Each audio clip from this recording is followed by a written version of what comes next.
Trisakti kalau di PTNBH kan bagus, punya kualitas yang oke gitu kan, artinya dia secara kemandirian sudah punya nih gitu ya, sudah ada bahannya.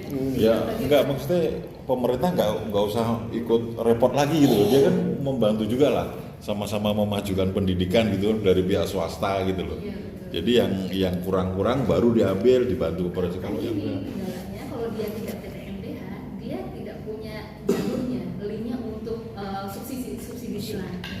Gitu kan, pemerintah juga nggak akan bisa masuk ke situ gitu, karena dia beda apa istilahnya, klasternya udah beda gitu kan.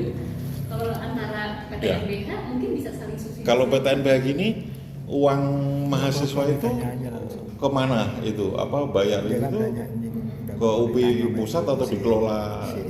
Jadi UPI pusat yang mengelola semuanya, nanti baru pembagian gitu kan, per unit gitu, untuk kebutuhannya ya. Iya. Nah sekarang yang enaknya itu yang saya bisa ini ya, bandingkan antara zaman dulu yang kita tidak ada capaian target indikator kinerja utama universitas dari pemerintah, yang sekarang ada, dimana ketika kita ada anggaran itu betul-betul terfokus pada hal yang tepat gitu ya, artinya mau mencapai indikator apa nih dari unit Kera gitu kan. Misalnya kita mampunya nggak di lulusan, misalnya lulusan mungkin agak sulit ya untuk persebarannya di dunia industri usaha itu misalnya, terutama yang prodi-prodi pendidikan PGSD sama PG PAUD. Sama PG PAUD, karena PG PAUD itu juga dari atasnya kebijakannya masih belum mensejahterakan, sehingga ya itu lulusannya belum linier gitu kan cari pekerjaannya. Nah di satu sisi itu keuntungannya juga gitu, dimana kita nanti akan lebih fokus gitu, mana yang disesuaikan dengan karakteristik kemampuan di setiap unit itu yang bisa mendorong tadi universitas. Bu, kalau kendala-kendala mahasiswa nunda-nunda itu kita ini di sama pusat di itu nggak? Menunda apa? Misalnya Pembayaran pembayaran mahasiswa. Pembayaran. Oh. Iya.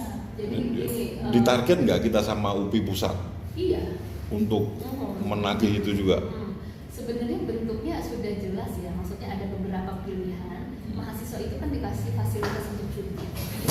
Cuti itu sudah dihitung SKS bahkan sekarang ya. Kalau dihitung SKS kan artinya dia harus persiapan nih. Kalau misalnya dia mau ngambil cuti, artinya dia akan merelakan 2 SKS-nya gitu ya. 2 semester. 2 semesternya hilang. Tapi itu kan dihitung SKS gitu.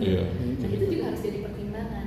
Makanya proses pembimbingan akademik yang diturunkan kepada dosen pembimbing akademik itu harus jalan supaya mahasiswa itu preparationnya kuat gitu kan. Nggak boleh sembarangan juga, sembrono juga kita untuk pertama kali nawaitunya mau kuliah tapi nggak bisa bayar gitu kan. Artinya kan banyak cara yang harus kita siapin dulu, misalnya keceng KIPKA gitu ya. Kalau misalnya dari SMA-nya dia sudah ngantongin KIPKA, itu akan jadi prioritas.